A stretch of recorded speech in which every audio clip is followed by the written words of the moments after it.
Shrewsbury Township. I'm here with Sue Fox, our members, and Jeff Reynolds. Bill Cox will be joining us shortly. As always, we'll begin by pledging to our flag. We pledge allegiance to the flag of the United States of America and to the republic for which it stands, one nation, under God, indivisible, with liberty and justice for all. There's an agenda in the back. If anybody doesn't have one, you get one. Pick one up. We do permit these meetings to be recorded, but you have to announce ahead of time that you're recording it, either video or audio recording. In addition, you hear me all right? Everybody hear me all right? Okay. In addition, our meetings are being taped, and then that will go on our website within a matter of days after the meeting. A lot of people can't come to these meetings, so as a courtesy to them, we do tape them. As you notice in the agenda, there's two areas or positions on the agenda where you can come up and speak. And we ask you to come up and use the microphone, please, and state your name and address. We're going to begin by turning the meeting over to our manager, Todd Ziegler, who will give a brief summary, or somewhat of a brief summary, on where we are with this project. I want to ask you this. How many of you live or own property in the area of Seitzland 3 sewage project? I mean, I'm sure most of you, if not all of you do. Okay. Thank you. Anybody's welcome to speak, all that. I'm just curious about that. So without further ado, Todd Ziegler is going to give us a statement of where we are with this project. Yeah. What I'm going to go through here, you also have a copy of, so feel free to take notes, and if you want to ask questions or just something that you want to make record of, that's yours, feel free to write on it if you wish. I'm going to just run through here briefly. Okay, freeze up on me.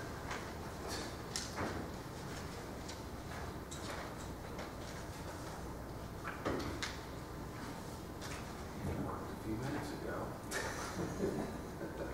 The wardrobe back on. Yeah. Okay, let's see if we can get going here. As you may recall, there were 3 phases to the sewer project. Phase 1 and 2, which is known as District 1, construction was completed in 2011, and they went online in the fall of 2012. It's a total of 22 properties with a total of 25 connections. Some of those were duplexes, which is the reason for the additional units. The last phase, which is the phase in which you own property, is phase 3, and we identify that as Seitzland Sewer District number 2. That has 15 properties in this project, and there's a total of 16 connections. The project received some grant funding.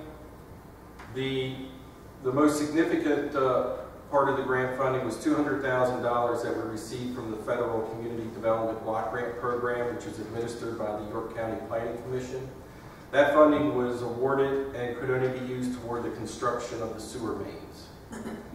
The other grant funding was part of the Act 537 plan, which was $12,200, and that was reimbursement from the preliminary stages of the project when they updated our Act 537 plan, which is the Township's overall sewage plan. So this project overall received $212,200 in grant funding. And just kind of give you an idea how that falls into the project, that's about 47.5% of the total project cost. Phase 3's total was $447,475. After the grant, the cost to the property owners combined is $235,475. Before I get into the tapping fees and the other various fees, just wanted to give you a quick overview of what we're talking about. When you talk about a tapping fee, there's a lot of different variations as to what that definition is, but in our case, it's the actual ability to connect to the public sewer, and you're actually purchasing capacity within the sewer plant. So when we talk about the tapping fee, that's not for actual construction for this particular phase. It's actually buying capacity from Glenrock sewer plant, which is where your flows will go. The lateral cost is what the cost of this project was, and it's typically a 4-inch, sometimes a 6-inch line. And this is your sewer main out in the street. This is your property line, and the lateral that we constructed, or we're going to be referencing when we talk about the fees, is this part here. When we talk about the lateral that is the property owner's responsibility, that'll be from the right-of-way line back and into your home. The next thing you'll see when we get into the rate study is the collection system costs. This is the cost to construct the sewer main, which can be anywhere from 8 to really large ones, 10, 12-inch sewer mains. That's where all the laterals from all the different holes come in, and that's the main trunk line that runs to the treatment plant. And then the last one is the Chesapeake Bay upgrade, which is a separate line item. I believe it was back in 2011 into 2012. Glenrock Sewer Authority had to upgrade their wastewater treatment plant to meet EPA and DEP requirements to meet water quality standards to improve the quality of the Chesapeake Bay waters. So the township's portion of that was equally distributed among all 155 EDUs that we have, either in use or for future use in the Glenrock system. You may want to explain what an EDU is. Oh, yes, thank you. We talk about all ourselves. Yeah, I apologize. An EDU is, the proper terminology under Pennsylvania DEP is equivalent dwelling unit. An equivalent dwelling unit is equal to 350 gallons of, up to 350 gallons of water flow per day. So when they use that is if you have a commercial building and they know that they use 1,000 gallons of water a day, they're going to calculate that they need 2 or 3 EDUs. It'll be 3. And then there's associated charge with those EDUs, so they'll pay more and so forth. A single family home is equivalent to 1 EDU. So, Thank you. Here's what everybody is here to see is what the cost is. This is the cost per connection. There's 4 components in the rate study to come up with the total cost per household.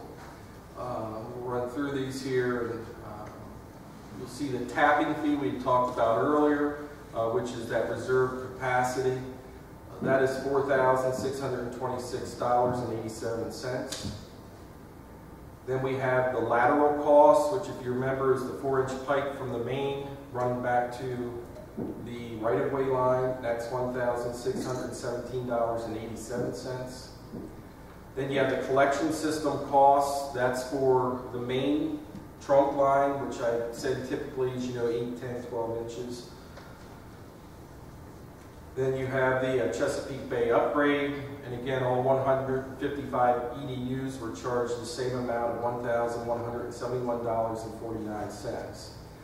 So the total per household is $14,805.79. And that will work out to a quarterly payment of $181.60. And what that's based on is the same as we based our District 1 on, which is a 30-year term. And they have a general obligation note, which is a loan from the bank. And those loans, they don't guarantee a rate beyond 5 years.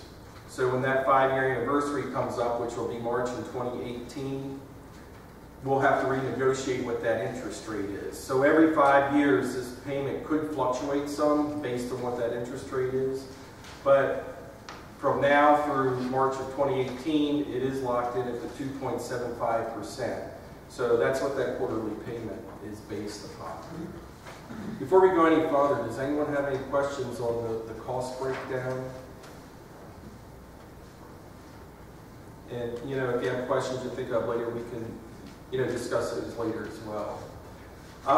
Where do we go from here? Well, tonight, of course, we're having this meeting with the board. Information will let you know what those costs are. I'm anticipating and hopeful that the board will authorize an ordinance to be advertised and adopted at our August 5th meeting, which is a standard ordinance as we did with District 1, which makes it mandatory for you to connect to the public sewer, and we would also set the rates that we just talked about in the previous slide. So then August 5th, the board would adopt that ordinance. Then on the next day, August 6th, we would mail out notices notifying the property owners of the mandatory connection. You'll have 90 days to make that connection. So you don't need to do anything between now and August 6th. You can sit and wait until you get the notice from us, and again, you'll have 3 months to get that lined up. You're more than welcome to contact the contractor and get your pricing if you want to get that all set up. That's totally at your discretion. Then on October 1st, we will send the first quarterly bill from the township, which will be the $181.60. But you will also, as I think I mentioned in some previous mailings, you'll be getting a quarterly bill from the Glen Rock Sewer Authority based on treatment of the sewer. And that's based on your water consumption. And that's why there's a requirement for a meter to be installed. You're not being billed for the water that you use, you know, that you consume. That's what they use to measure the sewer flows going into the plant. And as you can see, that's what their current rate is of $8.16 per 1,000 gallons, and it's billed to the nearest 100 gallons. Their minimum charge is $43.25. And if you refuse to put a meter in, you're going to get a bill for $157 a quarter. Oh, and then the last day for connection would be November 6th. I'm not going to go through this next section in great detail. You have it in your handout, but you'll also get this very same detail along with your connection notice. It'll kind of give you the guidelines, what steps you need to go through. But the first one, and you can start with that now, is to select a plumber or an excavator who you're going to have do the work. I did receive a call last week. Someone asked a question if they have to be a licensed plumber in Pennsylvania or a licensed plumber in general. We have not required that. They can be a plumber or an excavator from Maryland as well. But we do require, as you'll see later, everything must be inspected before it's covered with any stone or soil, and then we'll also do air testing. So just make sure you get a good one that'll do it right for you the first time. Then the second step, we'll send along an application form which you would want to give to your plumber or excavator. They'll fill it out, send along a pretty simple schematic, a sketch of what he plans to do with the piping. Once we receive that, we'll send it to our engineer, who happens to be Mark Clark here in the front with James R. Holling Associates. He'll review the sketch plan. He'll send it back to us requesting additional information, or else he'll sign off and approve it. And once he does that, we'll notify your plumber or excavator. He'll come in, get the permit, and the water meter will be provided at that time as well. And while I'm thinking of it, the inspections, the permits, the water meter, that's all included in that the $14,000 that I mentioned earlier. So you don't have to pay anything up front to us. The only cost you'll have up front initially will be for you, for your contractor to run it into your home. And then of course we'll let the plumber contractor know, but make sure that they call the Pennsylvania 1 call so that they don't dig up any of your underground utilities such as gas, or if you have electric or cable or something coming in. Then the next step would be Once you get that lined up, and again, we'll give all this information to your plumber. This has the contact names and numbers and the timelines in which they need to line up to have those inspectors come out. One thing that you also need to be aware of is because you're going to public sewer, you're going to need to have your existing septic tank pumped out, filled with stone, and that's going to have to be inspected as well. So typically, whoever you have come in and put in the sewer lateral for you usually does all that for you all at the same time.